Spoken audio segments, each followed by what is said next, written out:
A denarius was not large. It was a small silver coin, roughly the size of a modern dime, thin enough that you could bend it slightly if you pressed hard between two fingers. It weighed about 3.9 grams, less than a teaspoon of sugar. It bore the emperor's profile on one side and whatever symbolic image the current regime favored on the other. It was not beautiful in any deliberate artistic sense. It was functional currency, stamped in enormous quantities by imperial mints and distributed through the Roman system of military pay, taxation, and commercial exchange until it ended up eventually in the hands of a fisherman in Capernaum or a stonemason outside Jerusalem. It was not enough to buy security. It could not purchase land. It could not free a slave. It could not pay off a substantial debt. It could not fund a business, and outfit a fishing boat, or stock a house with the kind of provisions that gave a family confidence about the coming season. One denarius was not the kind of wealth that changed anything structural about a person's situation in the world. A man who went to sleep with a denarius and woke up the next morning still had all the same problems he had gone to sleep with. It was not even, strictly speaking, enough to eat well for a day. Not if eating well means eating what a person actually needs to do, demanding physical labor through a full working day in the Palestinian heat. A denarius could buy food. It could not buy enough food for a family. A day laborer who earned 1 denarius in a full day of agricultural work in the fields outside Jericho was earning the purchasing power of a bare nutritional minimum, not the foundation of a comfortable life. And yet, the denarius appears more frequently in the teachings of Jesus than almost any other single concrete object. More than the temple, more than the Torah scroll, more than the fishing net or the plow or the wine press. A denarius is the wage in the parable of the vineyard workers. A denarius is what the Good Samaritan leaves with the innkeeper. A denarius is what the woman searches her house to find when she loses one of her 10. The emperor's face on a denarius is what prompts the question about rendering to Caesar. In the feeding of the 5,000, when a disciple asks how they could possibly buy enough bread for such a crowd, the amount cited is 200 denarii, the amount that makes the question feel obviously unanswerable. The denarius is not background detail in the Gospels. It is the unit of measurement in which the economic reality of the first century is expressed. This video is about that coin, not about its metallurgy or its iconography, though we will address both. It is about what a denarius could actually do in the world of first-century Palestine. What it bought, what it could not buy, who had them and who did not, how they were earned, how they were spent, how they were taxed, and what the gap between having one and having none meant for the real human beings who lived in that economy. Because understanding the purchasing power of 1 silver coin in 28 CE is not a numismatic curiosity. It is the key to reading the world that Jesus inhabited, and the world his words were addressed to. The denarius was the basic unit of the Roman silver coinage system, and an understanding it requires understanding the system it sat inside. Rome in the 1st century operated the most sophisticated monetary economy the ancient world had yet produced. Not sophisticated in the modern sense. There were no banks in the contemporary meaning, no credit instruments, no fractional reserve lending, no currency futures. But sophisticated in the sense that coined money circulated at scale across a geographic area, stretching from Britain to Mesopotamia, facilitating transactions between people who had no personal relationship and no other common medium of exchange. The coin made strangers able to trade. The monetary hierarchy descended from gold to silver to bronze. At the top, the aureus, a gold coin worth 25 silver denarii, was the unit of large transactions, military pay at the officer level, and major commercial deals. Below it, the denarius was the workhorse of everyday commercial life, the coin in which soldiers were paid, taxes were assessed, and any transaction of consequence was denominated. Below the denarius, the bronze and copper coinage, the sestertius worth a quarter denarius, the dupondius, the as, and at the bottom the quadrans worth a 64th of a denarius, handled the small daily purchases that silver was too valuable to manage efficiently. The denarius at the time of Jesus was a reasonably pure silver coin containing approximately 3.5 to 3.9 grams of silver at about 95% purity. This would change over the following 2 centuries as successive emperors debased the currency by reducing the silver content, financing imperial expenses by issuing more coins worth less metal. But in the 1st century CE, under Augustus and Tiberius, the denarius was stable and reliable. A merchant in Antioch and a soldier on the Rhine frontier and a fish broker in Capernaum all accepted it at face value because they knew what it contained and trusted that it would be accepted by the next person they gave it to. The coin's stability was itself a form of imperial power. By controlling the mint, controlling the silver supply, and maintaining the coin's reliability, Rome created a shared medium of exchange that tied the provinces to the center in ways that military force alone could not achieve. Every transaction conducted in denarii was a transaction that acknowledged Roman authority because the coin carried the emperor's image and the emperor's titles. It's when the Pharisees brought Jesus a denarius and he asked whose image and inscription it bore. He was asking a question that was simultaneously numismatic and political. Everyone present knew that the coin bore Tiberius's face and the inscription Tiberius Caesar Divi Augusti Filius Augustus, Tiberius Caesar, son of the divine Augustus. Carrying and using that coin was a daily act of participation in the imperial order, whether one thought of it that way or not. The Roman military was the primary mechanism for injecting denarii into the provincial economies. A legionary soldier in the 1st century earned approximately 225 denarii per year, about 9 denarii per month, from which deductions were taken for food, equipment, and the burial club. Auxiliary soldiers, from who made up a large proportion of the military forces in Judea and Galilee, earned less. The centurion who commanded the garrison at Capernaum and who appears in the Gospel of Luke as the man who built the synagogue, earned substantially more. Centurions were paid at multiples of the base rate, with the most senior receiving 15 times the ordinary soldier's pay. The military payroll was a continuous transfer of coined silver from the imperial treasury into the local economies of every province where troops were stationed, and it was one of the primary ways that coined money reached places that might otherwise have operated largely by barter and in-kind exchange. Take the coin out of the imperial system and put it in a specific hand in a specific place. A day laborer in the Jezreel Valley, he hired at dawn to work the wheat harvest on a large estate, holds his denarius at sunset. He has worked since before the first hour of the day. He has cut grain with a sickle, bundled sheaves, carried loads that taxed the limits of his back, worked in direct sun through the hottest part of the afternoon.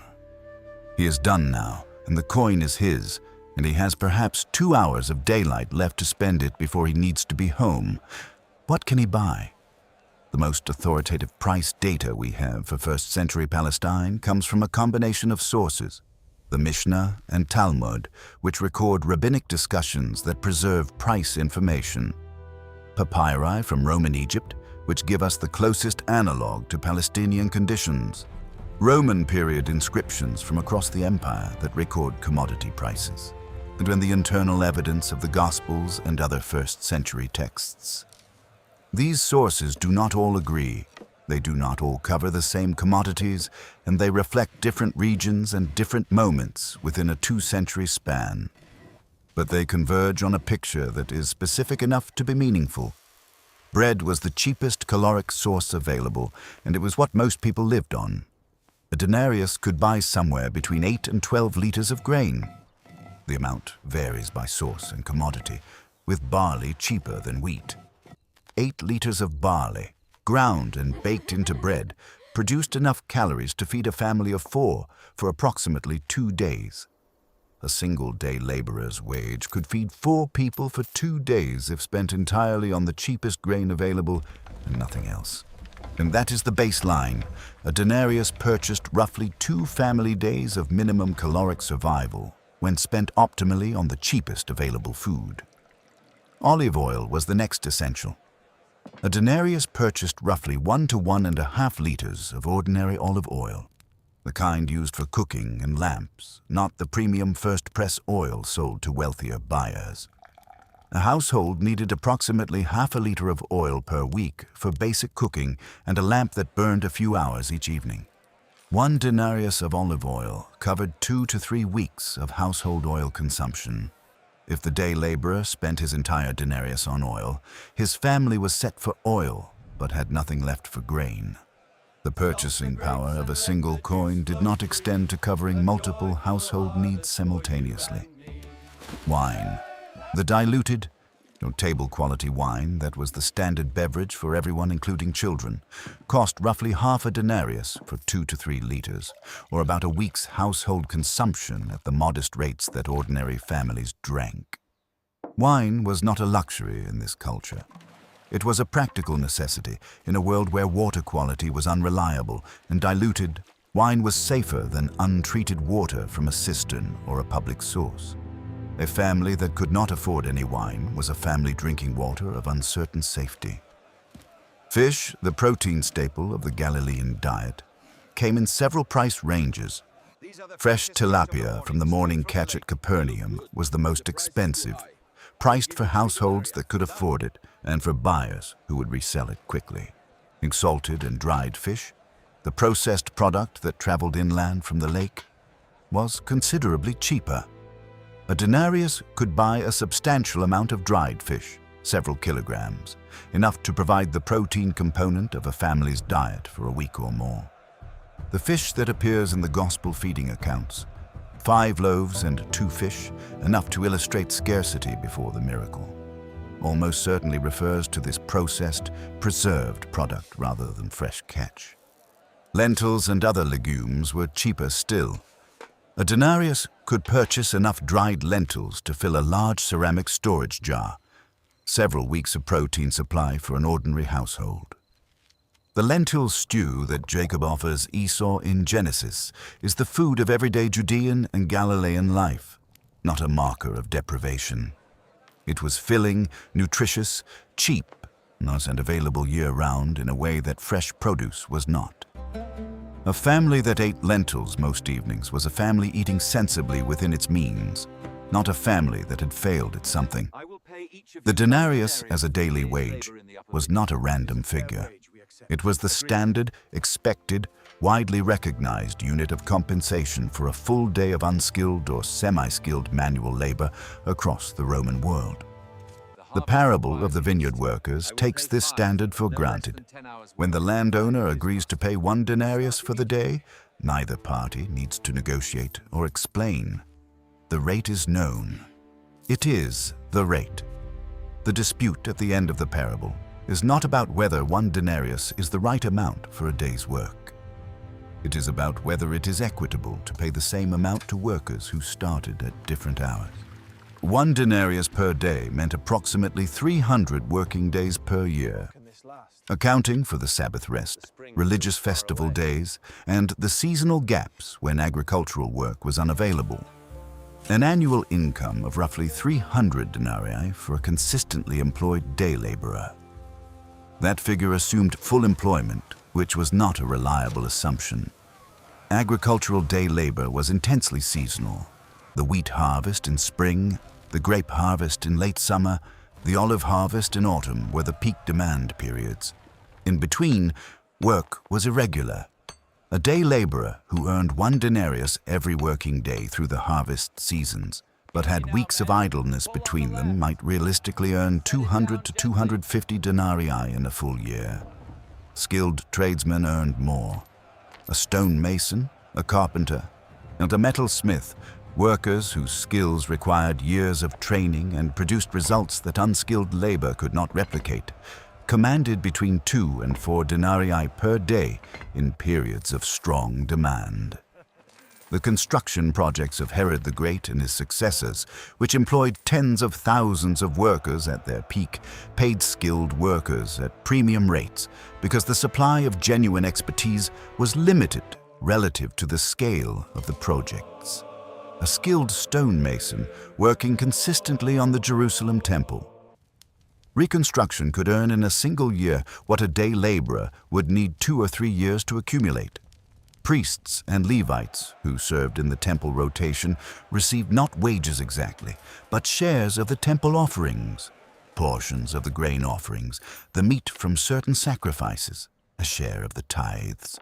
The monetary value of these shares varied with the volume of temple activity, which was highest during the pilgrimage festivals and lowest in the quiet months between them. An ordinary priest from one of the minor priestly families, rotating through his 2 annual weeks of temple service, might receive the equivalent of a few dozen denarii in goods and coin for each service period, supplemented by whatever income his family could generate from agriculture or trade during the remainder of the year. The priestly aristocracy who controlled the senior temple offices received far more. The high priestly families were among the wealthiest households in first-century Judea. Slaves had no wages, which is to say they had no money of their own by legal right. Though in practice, some slaves in urban commercial contexts were permitted to accumulate a personal fund, the peculium, that their owner allowed them to manage. A slave in a wealthy Jerusalem household might have a peculium worth several hundred denarii built up over years of such permission. A slave in agricultural labor had nothing. The distinction illustrates how radically different the category of slave covered from the personal secretary of a wealthy merchant who might eventually purchase his own freedom, to the laborers chained to a millstone in a commercial grain operation who had no prospect of anything better. Moving beyond food and basic goods, the Denarius encountered a series of markets where its purchasing power tells a different kind of story, one about the relationship between the coin and the larger assets that determined a household's long-term security. A hired donkey for a day of agricultural work, the animal that pulled the plow through the rocky Judean hillside, that carried the harvested sheaves to the threshing floor, that transported goods to the market, cost approximately half a denarius per day to hire from a neighbor or a local animal trader. Most village families did not own draft animals. Ownership required capital that exceeded what the annual income of a laboring family could easily accumulate, and it required ongoing feed costs that were significant in a dry land environment where fodder had to be purchased or grown at the cost of land that might otherwise produce food. Hiring a donkey for the critical days of the agricultural cycle was the rational choice for families without capital, and it cost half a day's wages for a day of plowing. A sheep, the most common livestock animal in Judean and Galilean village agriculture, source of wool, milk, occasional meat, and the most accessible sacrificial animal, cost between 4 and 8 denarii for an ordinary adult animal, with significant variation by age, sex, and condition. 4 to 8 denarii was 4 to 8 days of a day laborer's wages. For a family earning 200 to 250 denarii in a full year, so the purchase of a single sheep represented approximately 2 to 4% of annual income. Not an impossible purchase, but not a casual one. A family that owned several sheep had assets worth several weeks of wages tied up in livestock. Assets that were mobile, that could be sold quickly in an emergency, but that were also vulnerable to disease, predation, and the weather in ways that stored grain was not. A goat was cheaper than a sheep, perhaps 2 to 4 denarii for an ordinary animal, and more valuable per unit of food, produced because goats provided milk more consistently than sheep and required less specialized pasture. The goat was the dairy animal of ordinary Judean and Galilean households. Goat's milk, goat's cheese, and the soft, fresh cheese that resulted from simple curdling were dietary staples. And a household with a productive milk goat had a daily food supplement that cost nothing beyond the animal's initial purchase price and ongoing feed. The loss of that animal to illness or accident was a genuine household crisis. Not just the loss of a capital asset, but the loss of a daily food contribution that would have to be replaced either by purchasing dairy products or by going without. A working ox, the heavy draft animal that handled the deepest ploughing and the heaviest threshing work, cost approximately 100 to 200 denarii, half a year's wages to a full year's wages for a laborer. Oxen were the capital equipment of serious agricultural operations. A family that owned a pair of oxen had a capital asset worth most of a year's income. It also had a feeding and care obligation that required significant ongoing resources. And the parable of the man who declines a dinner invitation because he has just bought 5 pairs of oxen and needs to go try them out is describing a man who has just committed the equivalent of 5 years of a laborer's wages to a single purchase. The dinner invitation can wait. The oxen cannot. Land was priced entirely beyond the reach of a single denarius or any small accumulation of denarii that a laboring family could realistically achieve. A dunam of agricultural land in Judea or Galilee, approximately a quarter acre, might cost between 10 and 50 denarii, depending on location, water access, and soil quality. A viable small holding sufficient to support a family with a modest surplus for taxes and obligations required at minimum 4 to 6 dunams, suggesting a land cost of 40 to 300 denarii for the minimum viable holding. Against annual incomes of 200 to 250 denarii, land purchase was a multi-year savings project under optimal conditions, and conditions were rarely optimal. This is why land was inherited rather than purchased in most family circumstances, and why losing it to debt foreclosure was catastrophic in a way that losing cash was not. You could earn cash again. Buying back ancestral land, once lost, was not something a laboring family could realistically accomplish. Track a single denarius through its life cycle in the first-century Palestinian economy.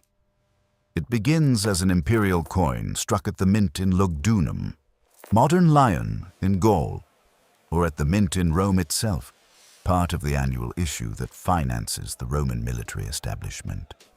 It is paid to an auxiliary soldier serving in the garrison at Caesarea Maritima on the Palestinian coast and a part of his monthly stipend. The soldier takes it to a market stall near the garrison and buys a meal, bread, oil, a piece of preserved fish, spending the coin into the local economy. The market vendor receives it as payment and holds it with other coins until he has enough to buy a fresh stock of olive oil from a producer in the Judean foothills. He pays the producer. The producer holds the coin with the proceeds from other sales until the tax collector comes on his quarterly rounds. He pays part of his tax obligation with the denarius. The tax collector aggregates the coins from his collection circuit and delivers them to the Herodian administrative office in Caesarea, where they are counted and a portion is forwarded to Rome as tribute, while the remainder funds local Herodian administration and construction projects. And a different path. The same coin, received by the soldier, is passed to a money changer who specializes in exchanging Roman currency for the Tyrian shekels required for the temple tax. The money changer charges a fee and sends the denarius onto a wholesale merchant who uses it to pay for a consignment of dried figs from a Galilean producer. The producer uses it to hire a day laborer for the olive harvest. The laborer spends it at the grain market. The grain merchant uses it to pay a stonemason who is repairing his storage warehouse. The stonemason uses it to buy sandals. The cobbler deposits it in the synagogue collection box. The synagogue distributes it to a widow in the community. The widow buys grain. The coin moves continuously.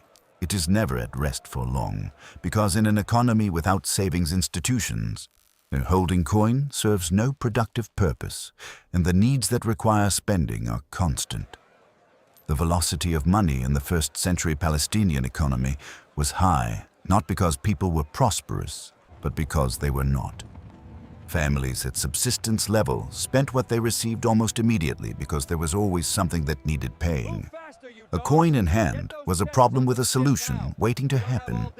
A coin in reserve was a future crisis deferred, but most families could not maintain reserves because the present demands were too continuous and too large. The flow of coins through the economy had a directional bias. Individual transactions moved coins in all directions, from buyer to seller, from employer to worker, from debtor to creditor. But in aggregate, the flow was upward. Roman tribute moved coins out of the provincial economy entirely toward Rome. Herodian taxes moved coins toward the administrative centers and construction projects of Antipas and his successors. Temple taxes and tithes moved coins toward Jerusalem and the priestly establishment.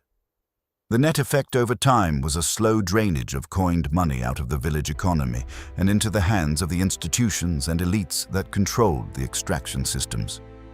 The villagers had to continuously earn fresh coin through sales of agricultural produce, through labor sold to wealthier employers, through commercial activity in the market, just to maintain their supply at functional levels. The extraction was not periodic, it was continuous. This drainage helps explain a feature of the Galilean economy that puzzles modern readers. Why? It's in a region that was agriculturally productive and commercially active by ancient standards. Ordinary families lived with so little financial margin. The productivity was real. The commercial activity was real. But the structures that captured the value of that productivity were also real, and they were efficient. The coin that a fisherman earned at the Capernaum harbor in the morning had multiple prior claims on it before it reached his family's food budget. Each claim was individually modest. Together, they consumed a third to a half of everything the economy produced, leaving the producers with the minimum necessary to reproduce their own labor and begin the cycle again. One dimension of the Denarius economy that the standard economic analysis tends to underemphasize is how it shaped the lives of children. In a household where income was measured in denarii, and the gap between having enough and not having enough was a matter of a few coins per week, children were economic actors from the time they were old enough to perform useful tasks, which was young. A child of 6 or 7 could carry water, mind younger siblings, chase birds from newly planted fields, collect kindling from the hillside. None of these tasks earned coin directly, but each one released adult labor for tasks that did or that kept the household functioning. A child of 10 could work alongside adults in the harvest, not at full adult capacity, but meaningfully. At the Passover harvest, when every available hand was needed to bring in the crop before the weather turned, even children worked. But the family's income during harvest weeks was a function of the number of bodies available to work, and children's bodies counted. This economic reality shaped childhood in ways that were not experienced as deprivation by the people living them, because they had no other reference point. Jesus' observation that the kingdom of God belongs to such as these children was heard by an audience that knew exactly what children's lives looked like. Short on leisure, long on work, oriented toward the household's needs from very early. The children who crowded around Jesus in the gospel accounts, whom the disciples tried to send away until Jesus rebuked them, were not the idealized innocent children of later Christian iconography. They were small workers in a labor-scarce economy, present and pushy and valuable to their families in ways that translated directly into coins at the end of the week. The coin also shaped the structure of marriage and family formation in ways that a purely social or religious account of first-century Jewish life obscures. The bride price, the mohar paid by the groom's family to the bride's family, was a transfer of value that compensated the bride's family for the loss of her labor contribution to their household. For ordinary families, the mohar was typically paid in coin or in a combination of coin and goods. The amount was negotiated, and it reflected the economic value of the young woman to her family of origin, her health, her domestic skills, her capacity for labor. A bride from a household that had invested years in teaching her to spin, weave, grind, cook, that had managed domestic resources was worth more to a prospective husband's family than one without those skills.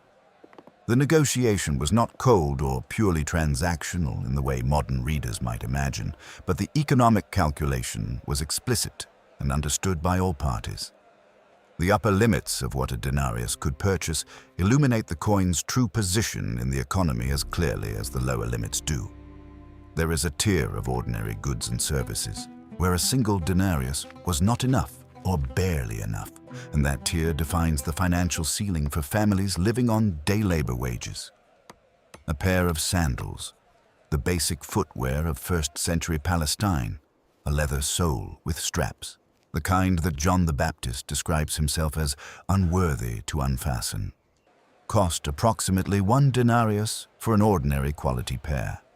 Not premium leather, not fine workmanship, serviceable footwear that would last a season of hard use before needing repair.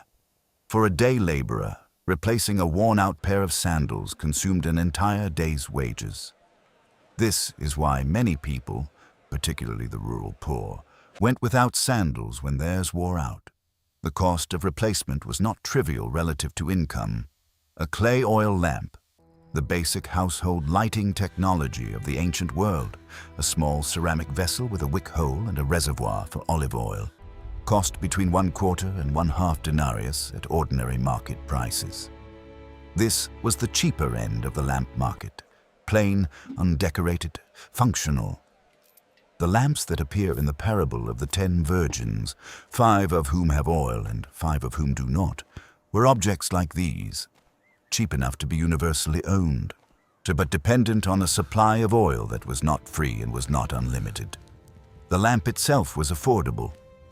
Running it was an ongoing cost. A day's accommodation at a roadside inn, the pandokeon of the Good Samaritan parable, cost approximately 1 denarius for the most basic lodging, a place to sleep in a shared room or on a covered rooftop, with access to water and perhaps a simple meal. The Good Samaritan leaves 2 denarii with the innkeeper for the injured man's care, describing it as coverage for an indefinite stay with a promise to settle any additional costs on his return.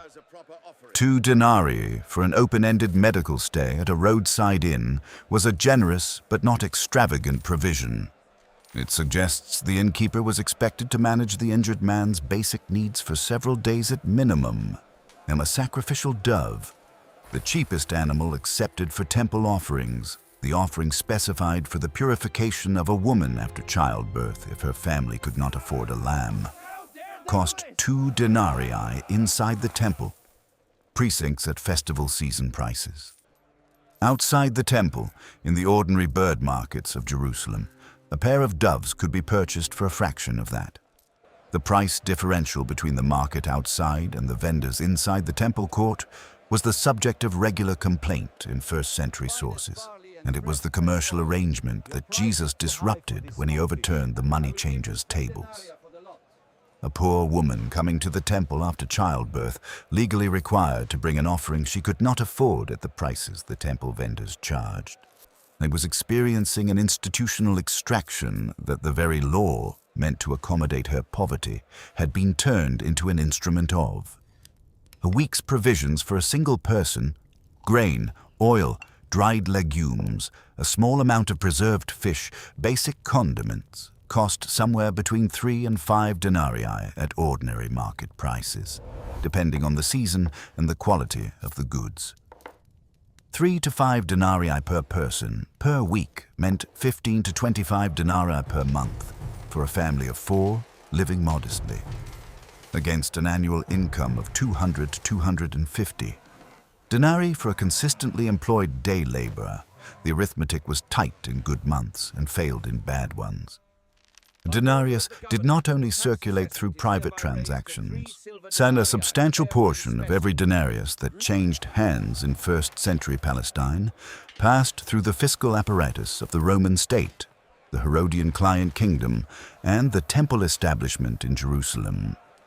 Understanding where coins went, not just where they came from, is essential to understanding what the money supply meant for ordinary people. The Roman tribute was assessed and collected in coin. This was not incidental. Rome required coin rather than grain or other commodities for tribute because Coin was standardized, portable, and directly useful for military payroll and imperial administration. The implication for agricultural families was that they had to convert some portion of their harvest into coin before they could pay their taxes. In this conversion, selling grain or oil or wine at the market to raise the required denarii exposed them to market prices over which they had no control. A family that had to sell grain in autumn when every other family was also selling grain into the same market received lower prices than a family that could hold its grain until spring when supplies tightened. The wealthy could wait. The poor, who needed coin before the tax deadline, could not. The temple tax required Tyrian shekels rather than Roman denarii, because Tyrian silver had a higher and more reliable purity than the Roman coinage, and the temple treasury had standardized on it. 1 Tyrian shekel was worth approximately 4 Roman denarii, which meant the annual half-shekel temple tax on each Jewish male cost the equivalent of 2 denarii. For a family of 4 adults, so that was 8 denarii per year in temple tax alone, paid in a currency that most people did not ordinarily use and had to acquire through the money changers. The money changers charged a fee for the exchange, typically a quarter to half a denarius per transaction. The fee was officially regulated, but in practice varied with the supply of Tyrian shekels, which was tightest in the weeks before Passover when demand peaked. A family arriving in Jerusalem for Passover, needing to exchange coins to pay the temple tax, buying sacrificial animals at festival prices, and paying for accommodation in an overcrowded city, was experiencing a systematic concentration of financial demands in the single period when their resources were most stretched. The priestly tithes extracted further value. 10% of agricultural production to the Levites, to another 10% to be consumed in Jerusalem or redeemed in coin and spent there.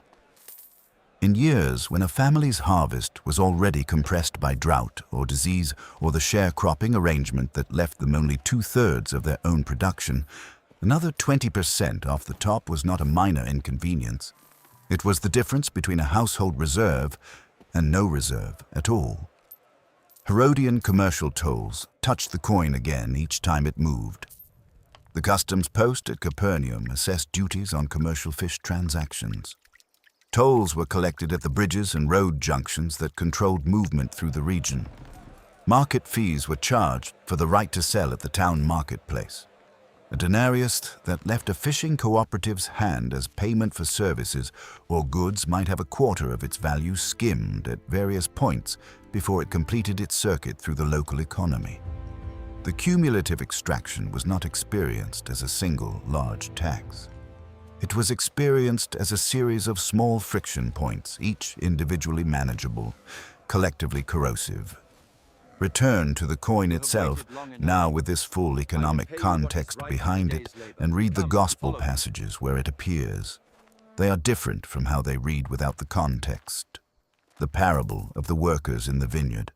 A landowner goes to the marketplace at dawn and hires workers for 1 denarius for the day. He returns at the 3rd hour and finds more workers waiting, hires them too with a promise of whatever is right. He returns at the 6th hour, and the 9th hour, the 11th hour. He keeps hiring. When sunset comes and he pays each worker 1 denarius, regardless of when they started. The workers who began at dawn are furious. They are not being irrational. By the logic of any labor market, they have a legitimate grievance. They accepted a fixed price when the competitive position was unclear. They bore the full burden of the day's heat, and they received the same payment as men who worked 1 hour. The landowner's response: "Am I not allowed to do what I choose with what belongs to me, or do you begrudge my generosity?" does not resolve the economic objection. It changes the frame from transaction to gift. In the world where these workers lived, that distinction was not small. Transactions were the medium of survival. Gifts were the medium of grace. Not the story of the woman with 10 silver coins. She has 10 drachmas. The Greek drachma was approximately equivalent to the denarius, and she loses one. She lights a lamp, sweeps the entire house, searches carefully until she finds it. When she finds it, she calls her friends and neighbors to celebrate. The celebration is the detail that anchors the story economically. 10 drachmas was approximately 10 days of a laborer's wages. Not a fortune, but a meaningful sum for an ordinary household. The loss of 1/10 of a household's liquid savings was a genuine crisis, not a minor inconvenience. The thoroughness of the search. Every corner swept, a lamp burned, neighbors eventually involved, was proportional to what was at stake. And the joy of finding it was proportional too. Not the relief of avoiding embarrassment, but the relief of a family that has just recovered something it needed. The Good Samaritan's 2 denarii. He has bound the wounded man's injuries, poured oil and wine on them, put him on his own animal, brought him to an inn. Now he leaves 2 denarii with the innkeeper and says, "Whatever more you spend, I will repay you when I come back." 2 denarii for an open-ended convalescence. The detail is precise and revealing. 2 denarii was 2 days of a laborer's wages. Meaningful, but not extravagant. It was enough to cover several days of basic care. The Samaritan's promise to cover additional costs was a genuine financial commitment, not a rhetorical flourish. He was accepting an unlimited liability for a stranger's medical bills, on the spot, on a road outside Jericho. Now, the economic weight of that decision was real in a world where 2 denarii represented 2 days of work. The question about the tribute coin, the Pharisees and Herodians approached Jesus with a trap. Is it lawful to pay taxes to Caesar or not? He asks for a denarius. They bring one. He asks whose image and inscription it bears. They say Caesar's. He says, "Render to Caesar the things that are Caesar's, and to God the things that are God's." The trap was designed around the political and religious implications of the answer. But the exchange begins with the physical object, and the physical object was a coin bearing the image of Tiberius and the inscription that declared him the son of a god. Carrying that coin was already an act with implications. The question was whether paying it to Rome, formally and explicitly as tribute, was an act of idolatrous collaboration or a pragmatic acknowledgement of political reality. Jesus' answer did not resolve the tension. It named it, the 200 denarii of the feeding miracle. When Jesus tells the disciples to give the crowd something to eat, Philip answers that 200 denarii would not be enough to buy bread for each person to get even a little. 200 denarii was approximately 2/3 of a year's wages for a consistently employed laborer. It was the kind of sum that represented a household's total savings in a good year. Philip's answer was not rhetorical exaggeration. It was a precise expression of the gap between what was available, nothing, and what the situation required. The miracle that followed did not address the economics. It made them irrelevant, which was a different kind of statement. Now, the denarius was the unit in which the Roman imperial order expressed itself most pervasively in the daily lives of first-century Palestinians.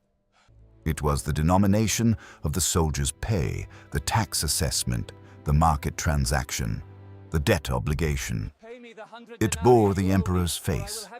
It was, in the most literal sense, the medium through which Roman power circulated in the bodies of the people it governed. This is the context in which Jesus' economic teachings operated. Not as general principles about wealth and poverty drawn from timeless moral reflection, but as specific interventions into a specific monetary system whose operations his audience experienced every day. When he told the parable of the unforgiving servant, the king who forgives a debt of 10,000 talents, with the largest number in common Greek usage deployed to signify an incomprehensible sum, and the servant who then refuses to forgive a fellow servant's debt of 100 denarii, the audience understood both numbers. 10,000 talents was not a real amount. It was a rhetorical maximum used to make the forgiven servant's subsequent behavior maximally inexplicable. 100 denarii was a real amount. It was approximately 1/3 of a year's wages. It was the kind of debt a real person could carry, a real amount that a creditor might legitimately pursue. The parable worked because one number was absurd and the other was ordinary, and the servant chose to enforce the ordinary one after receiving forgiveness of the absurd one. The instruction to lend without expecting return, give to the one who asks, be and do not refuse the one who wants to borrow from you, was addressed to people in a world where lending and borrowing were daily mechanisms of survival, not financial instruments. The man who asked to borrow was asking because he needed grain before the next harvest. The man who lent was extending a resource that his own household needed, accepting the risk that repayment might not come. The instruction was economically demanding precisely because it addressed a real economic transaction that both parties understood in material terms. It was not a metaphor about generosity in the abstract. It was a specific behavioral instruction about a specific kind of transaction that happened constantly in villages throughout Galilee and Judea. The Zacchaeus story operates in a similar register. Zacchaeus is described as a chief tax collector and wealthy. The Greek word plausios, used to indicate significant wealth by the standards of his town. When he encounters Jesus and announces that he will give half his possessions to the poor and repay fourfold anyone he has defrauded, he is making a financial commitment whose scale the original audience could calculate. A chief tax collector in Jericho, a major transit city on the Jordan Valley trade route, had accumulated wealth through the systematic over-collection that the tax farming system incentivized.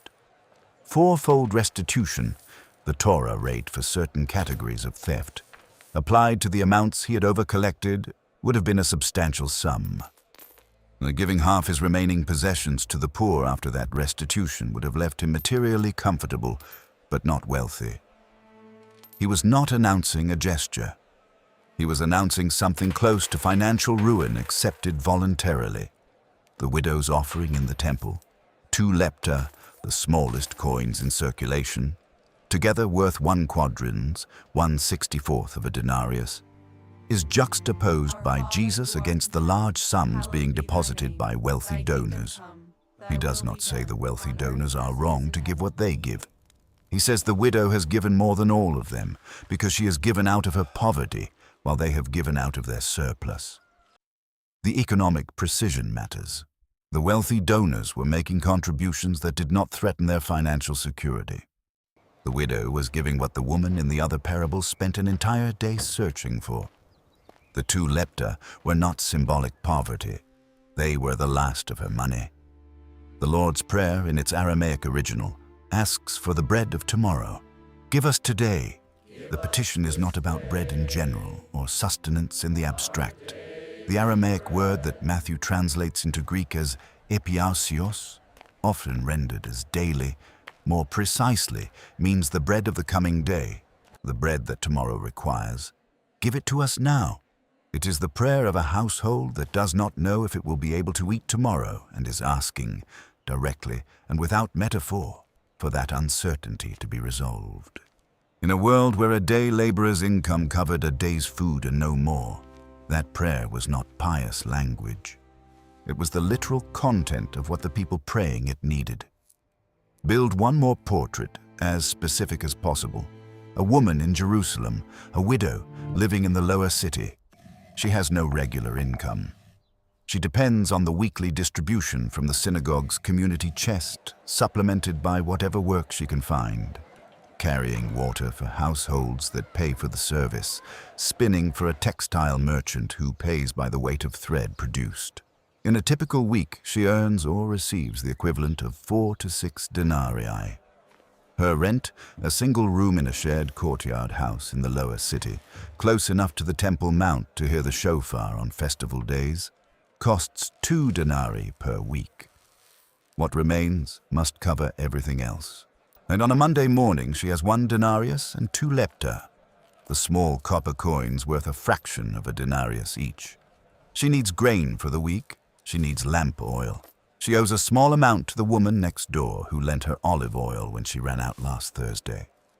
Today, the textile merchant has asked her to deliver a finished bundle of spun thread across the city. which will take most of the morning but will pay half a denarius when she returns. She plans the day around the coin she has and the coin she will earn. The grain market near the Siloam pool opens at the first hour.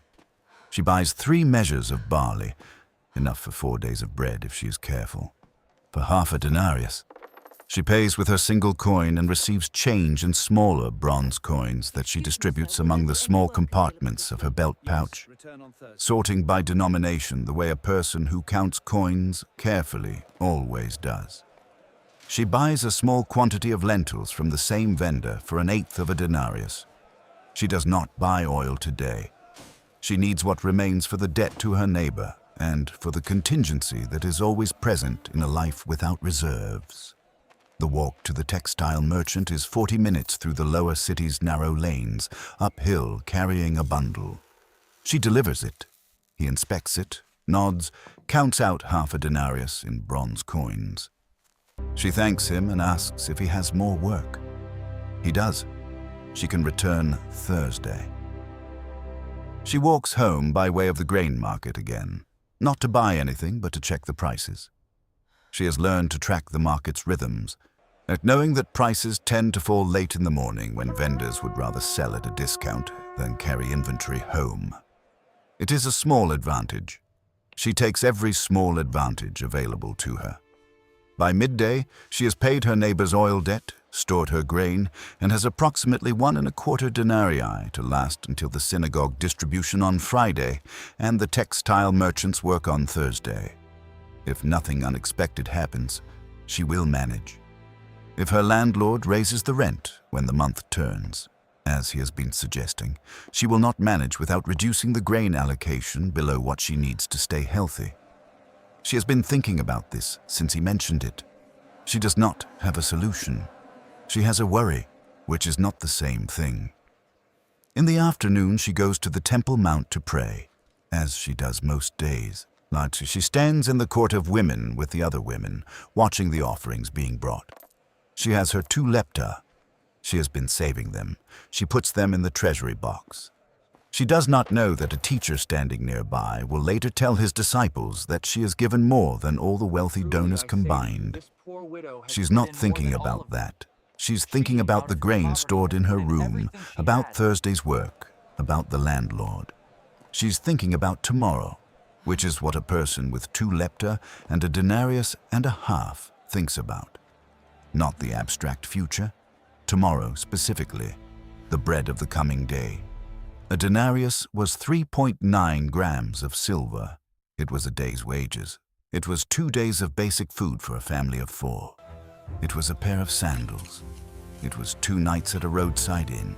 And it was the coin with the emperor's face that you used to pay the tax that funded the army, that kept the order, that made it possible to use the coin. It was also the unit in which every parable about money in the Gospels was expressed, the unit in which debts were denominated. Generosity was measured, scarcity was named.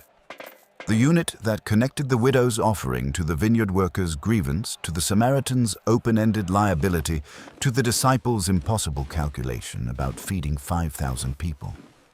What the evidence accumulated in this video establishes is not a curiosity about ancient monetary history. It establishes a precise picture of what it meant to live in an economy where a day's labor bought a day's survival and no more, where every structural protection against misfortune had been legally neutralized or administratively captured, where the coin in your hand bore the face of the power that was extracting 30 to 40% of your annual production before you saw it. In that world, the teaching that a person cannot serve both God and money was not a spiritual metaphor. It was a description of a structural impossibility that the people listening to it experienced as a daily condition. The system required you to serve money, to spend your days acquiring it, calculating it, protecting the tiny amounts you had from the many forces designed to take it from you. And the teacher was saying, there is a different way to organize a life than around that necessity. Whether that claim is true, and what it would mean to live as if it were, Koi is not a question this video can answer. It is not a historical question. It is the question that was being asked in 1st century Palestine in the language of denarii and lepta and debts and harvests, and that is being asked now in whatever monetary language the present moment uses. The coin changes. The question under it does not. The woman with 2 lepta put them in the box and went home to think about tomorrow's bread. The teacher watched her go. 2,000 years later, we are still talking about both of them. About the coins, and about what she did with them, and about what it means that someone was paying attention.